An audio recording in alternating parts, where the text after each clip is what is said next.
প্রভু শ্রীকৃষ্ণের 13টি অমৃত বাণী। 1.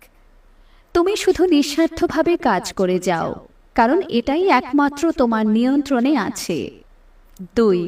একজন মানুষের গায়ের রং যতই ফর্সা হোক না কেন, তার ছায়া সবসময় কালোই হয়। 3.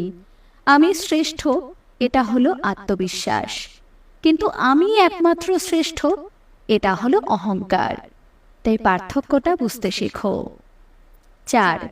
একজন মানুষ চাইলে যা ইচ্ছা তাই হতে পারে, যদি সে বিশ্বাসের সাথে অবিরাম তার কাঙ্ক্ষিত জিনিস সম্পর্কে চিন্তা করে।